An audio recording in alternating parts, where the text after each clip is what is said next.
Good morning student. आज आपकी कक्षा 6 की हिंदी की पुस्तक बसंत भाग 1 के 10वें पाठ झांसी की रानी का नामक कविता जो सुभद्रा कुमारी चौहान द्वारा रचित है उसका अध्ययन हम लोग करेंगे। पाठ पढ़ने से पहले मैं आपको झांसी की रानी नामक इस शीर्षक की पर यह बताना चाहूँगा कि यह झांसी की रानी की जो घटना है 1857 के समय की घटना है और उस समय रानी अद्वितीय वीरता के साथ अंग्रेज़ों से लोहा लेती हैं, अंग्रेज़ों का सामना करती हैं, उनसे लड़ती हैं और अपने राज्य को अंग्रेज़ों के अधीन न हो इसके लिए भरसक प्रयास करती हैं। रानी इस प्रयास में सफल भी होती, लेकिन रानी के दो धोखेबाज सैनिक अंग्रेज़ों का साथ देते हैं और जो रानी की कार्य युद्ध योजना होती है अंग्रेज़ों को बताते हैं। रानी को इस युद्ध में विफलता मिलती है, रानी यह युद्ध हार जाती हैं, वीर गति को प्राप्त होती हैं। सुभद्रा कुमारी चौहान ने प्रस्तुत झांसी की रानी नामक कविता में वीर रस का प्रयोग किया है। रानी को एक वीरांगना छत्राणी बताया है। प्रथम काव्यांश देखें। सिंहासन सिंह हिल उठे राजवंशों ने भ्रिकुटी तानी थी, बूढ़े भारत में भी आई फिर से नई जवानी थी। गुमी हुई आजादी की कीमत सबने पहचानी थी, दूर फिरंगी को करने की सबने मन में ठानी थी। खूब लड़ी मर्दानी वो तो झांसी वाली रानी थी, चमक उठी सन 57 में वह तलवार पुरानी थी। बुंदेले हर बोलों के मुंह हमने सुनी कहानी थी, खूब लड़ी मर्दानी वो तो झांसी वाली रानी थी। लेखिका सुभद्रा कुमारी चौहान ने प्रस्तुत काव्यांश में यह बताया है कि सिंहासन हिल उठे राजवंशों ने भ्रिकुटी तानी थी। उस समय अंग्रेजों के अतिक्रमण के कारण विभिन्न राजाओं के सिंहासन हिल उठे, राजवंशों ने भ्रिकुटी तानी। विभिन्न राजवाड़ों ने रानी की एकमात्र झांसी के राज्य पर अपनी निगाहें गड़ाए हुए थे।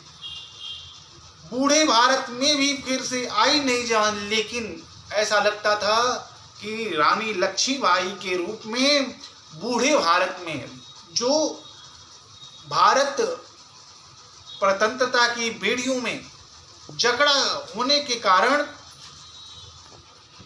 बूढ़ा दिखाई दे रहा था, जिसके अंदर की जो तेज था वह प्रायः बुझा हुआ से दिखाई दे रहा था। वह रानी लक्ष्मीबाई के रूप में ऐसा लगता था, उसमें एक नई स्फूर्ति, एक नई जोश, एक नई जवानी दिखाई देने लगी। गुमी हुई आज़ादी की कीमत सबने पहचानी थी। रानी लक्ष्मीबाई के रूप में जैसे ही रानी लक्ष्मीबाई ने अंग्रेजों की लोहा लेने का अपनी आज़ादी को बचाने के लिए अंग्रेजों से लोहा लेने का की मनसा जाहिर की, ऐसा लगा कि गुमी हुई आज़ादी यानी जो आज़ादी खो गई थी, जिस आज़ादी को भारतवासियों ने खोया था, उसकी कीमत को आज रानी लक्ष्मीबाई की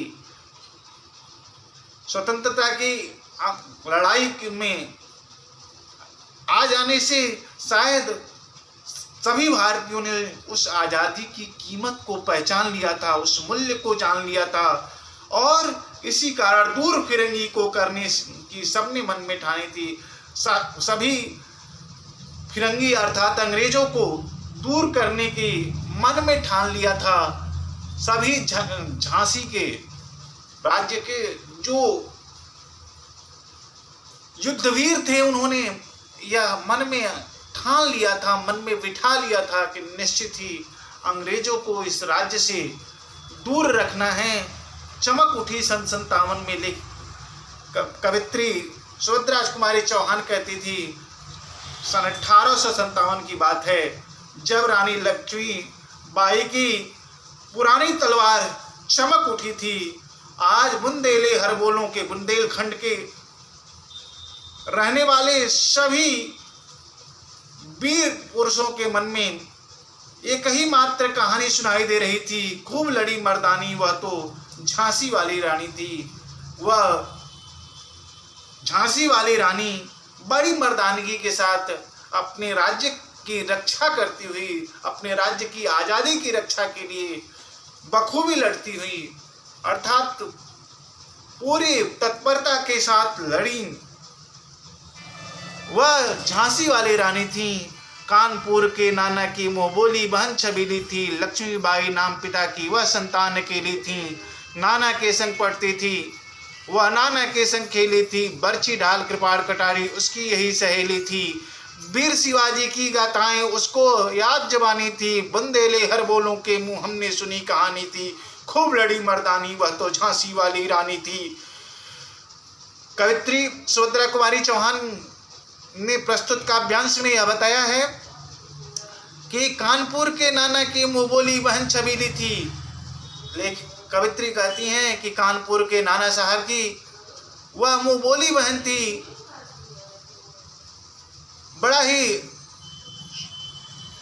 बड़े ही सुंदर सौंदर्यशाली बहन थी। लक्ष्मीबाई नाम पिता की वह संतान, उसका नाम लक्ष्मीबाई था, वह पिता की इकलौती संतान थी। नाना के संग पढ़ती थी, वह नाना के संग खेली थी, अपने नाना के साथ ही पढ़ती थी, नाना के साथ ही खेलती थी। वर्छी ढाल तलवार और कटार ही उसकी मित्र थे। वीर शिवाजी की गाथाएं उसके को याद, वीर शिवाजी की गाथाएं, शौर्य गाथाएं उसको उसके जुबान पर कंठस्थ थी, याद थी। बुंदेले हर बोले, इस प्रकार बुंदेलखंड में रहने वाले हर हर महादेव की आवाज लगाने वाले प्रत्येक वीर पुरुषों के मुंह से रानी लक्ष्मीबाई की मर्दानगी को, वीरता के साथ लड़ने की कहानी को झांसी के सभी लोगों के मुंह से सुना जा सकता है। सभी लोगों ने व्यक्त किया, वह कहानी आज भी भुलाई नहीं जा सकती है। लक्ष्मी थी या दुर्गा थी, वह स्वयं वीरता की अवतार। देख मराठे पुलकित होते उसके तलवारों की बाल, और नकली युद्ध भी की रचना और खेलना खूब शिकार। सैन घेरना दुर्ग तोड़ना ये थे उसके पे खिलवाड़। महाराष्ट्र कुल देवी उसकी थी, आराध्य भवानी थी। बुंदेले हर बोलों के मुंह हमने सुनी कहानी थी। खूब लड़ी मर्दानी, वो तो झांसी वाली रानी थी। कवित्री सुभद्रा कुमारी चौहान ने प्रस्तुत काव्यांश में यह बताने का प्रयास किया है कि युद्ध क्षेत्र में वह लक्ष्मी, दुर्गा, काली का अवतार दिखाई देती थी। लक्ष्मी थी या दुर्गा थी या स्वयं वीरता की अवतार। कवित्री कहती हैं लक्ष्मी थी या दुर्गा थी या काली की स्वयं, या वीरता काली की और या स्वयं वीरता की अवतार थी। देख मराठे पुलकित होते उसके तलवारों की वार, उसके तलवारों के वार को देख करके, प्रतिघात को देख करके मराठे लोग भी आनंदित होते थे।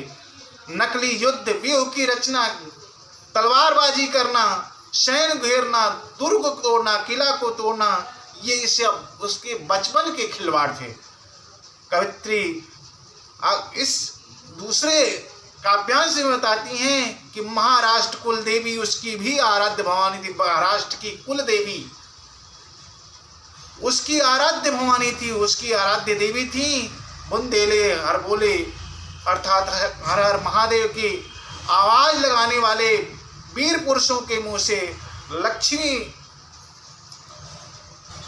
रानी लक्ष्मीबाई की वीरतापूर्ण मर्दानगी के साथ वीरतापूर्ण युद्ध का शौर्य गाथाओं की कहानी झांसी में रहने वाले लोगों के मुंह से सुनी गई हैं। हुई वीरता की वैभव के साथ सगाई झांसी में, ब्याह हुआ रानी बनाई लक्ष्मीबाई झांसी में, राजमहल में बजी बधाई खुशियां छाई झांसी में, सुभट बुंदेलों की बुर्दावली सी आई झांसी में, चित्रा ने अर्जुन को पाया शिव से मिली भवानी थी, बुंदेले हर बोलों के मुंह हमने सुनी कहानी थी, खूब लड़ी मर्दानी ये तो झांसी वाली रानी थी। कवित्री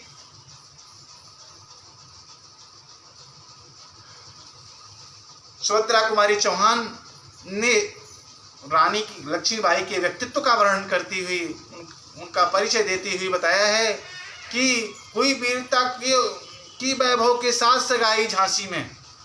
एक वीरांगना की सगाई झांसी में जैसे हुई,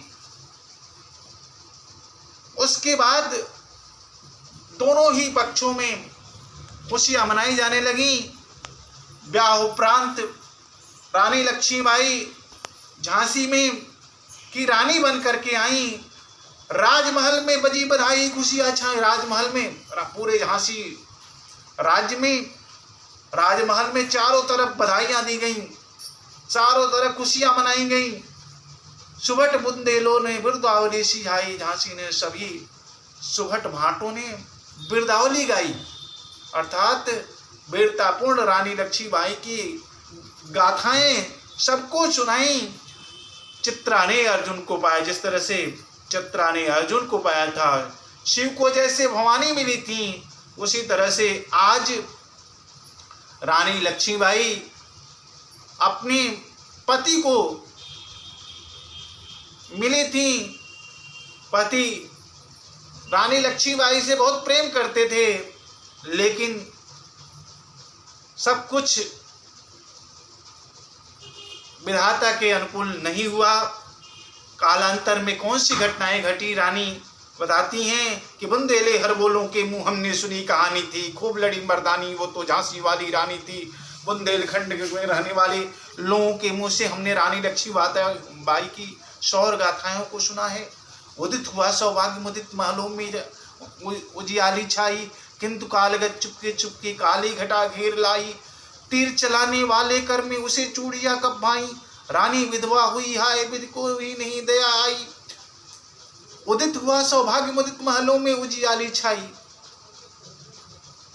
कवित्री सुभद्रा कुमारी चौहान ने प्रस्तुत काव्यांश में बताया है कि उदित हुआ सौभाग्य मुदित महलों में उजियाली छाई।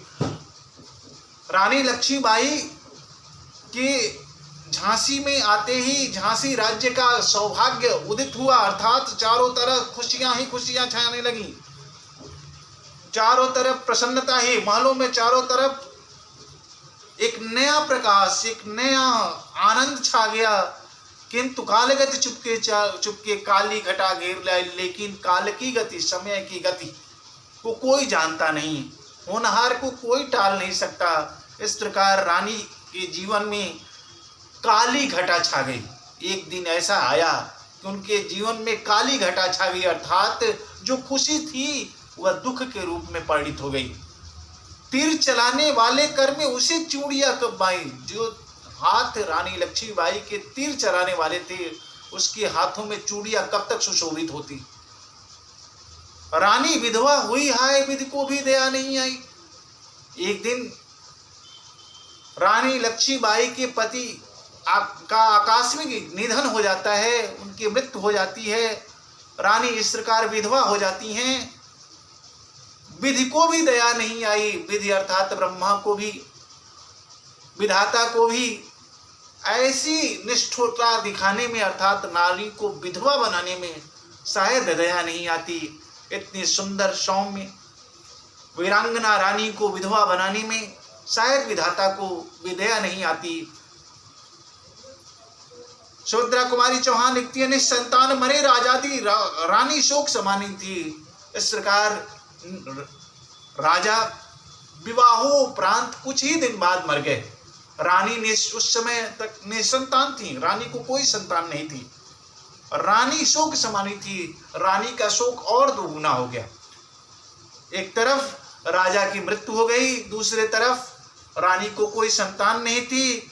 बुंदेले हर बोलों के मुंह हमने सुनी कहानी थी, खूब लड़ी मर्दानी हो तो झांसी वाली। इस प्रकार कवित्री बताती हैं, बुंदेलखंड के में रहने वाले सभी वीर पुरुषों के मुंह से हमने रानी की मर्दानगी पूर्ण वीरता की कहानी को सुना है। बुझा दीप झांसी का डलहौजी मन में हर्षाया, राज हड़प करने का उसने यह अच्छा अवसर पाया। फौरन फौजे भेज दुर्ग पर अपना झंडा फहराया, लावारिस का वारिस बनकर भ्रष्टाचार झांसी आया। बुझा दीप झांसी का तब डलहौजी मन में हर्षाया। उस समय जो लॉर्ड था भारत में, वह डलहौजी था गवर्नर के रूप में। जैसे ही झांसी का दीप अर्थात एकमात्र जो झांसी का राजा था, उसकी आकस्मिक रुंधन जैसे हुई, उस राज्य का दीपक जैसे ही बुझा, डलहौजी अर्थात जो गवर्नर था उसके मन में अत्यंत खुशी हुई कि अब निश्चय ही झांसी हमारे अधिकार में होगी। राज्य हड़प करने का उसने अच्छा अवसर पाया, राज्य को हड़पने का, अपने अधिकार में करने का उसे एक अच्छा अवसर मिल गया। फौरन मैंने तुरंत फौज मैंने सेनाएं भेजकर उसने दुर्ग पर अपना झंडा फहराया। झांसी के दुर्ग पर, झांसी के किले पर अपना झंडा फहराया। लावारिस का वारिस बनकर विशिष्ट राज्य झांसी से आया। इस लावारिस राज्य पर, जिसका राजा नहीं था, जिस राज्य का राजा मृत्यु को प्राप्त हुआ था, ऐसी दुखद घड़ी में डलहौजी ने अपनी सेनाएं भेज करके ब्रिटिश झंडे को झांसी के किले पर फहरा लिया। आज झांसी लावारिस थी, उसका कोई वारिस नहीं था, और उस लावारिस राज्य का वारिस बनकर, उसका अधिकारी बनकर ब्रिटिश राज्य झांसी आया। ब्रिटिश शासन का के रूप में डलहौजी झांसी की ओर प्रस्थान करता है। अश्रुपूर्ण रानी ने देखा, झांसी हुई वीरानी थी, बुंदेले हर बोलों के मुंह हमने सुनी कहानी थी, खूब लड़ी मर्दानी वो तो झांसी वाली। उस विषम परिस्थिति में भी रानी ने हिम्मत नहीं हारी।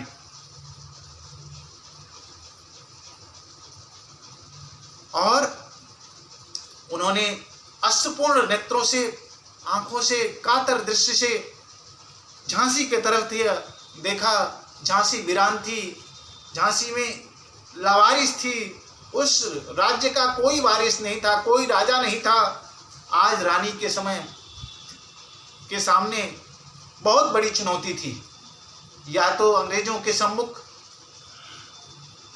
आत्मसमर्पण कर लें, या तो अंग्रेजों के सामने डटकर सामना करें। घोर संकट में थी। एक तरफ पति की मृत्यु हो गई, निसंतान थी, लेकिन दूसरे तरफ जन्मभूमि को आजाद कराने की ललक भी इस वीरांगना के मन में थी। उसने मन में यह ठान लिया कि जीते जी मैं अपने जन्मभूमि, अपनी कर्मभूमि झांसी को कभी भी अंग्रेजों के अधिकार में नहीं होने दूंगी। इसके लिए चाहे मुझे अपने प्राणों की बाजी क्यों न लगा देनी पड़े। इस वीरांगना ने मर्दानगी पूर्ण लड़ाई लड़ती हुई झांसी को कैसे अंग्रेजों के चंगुल से छुड़ाने का प्रयास किया। इस अंश को हम अगले वीडियो के माध्यम से पढ़ेंगे। अब हम गृह कार्य और शब्दार्थ भी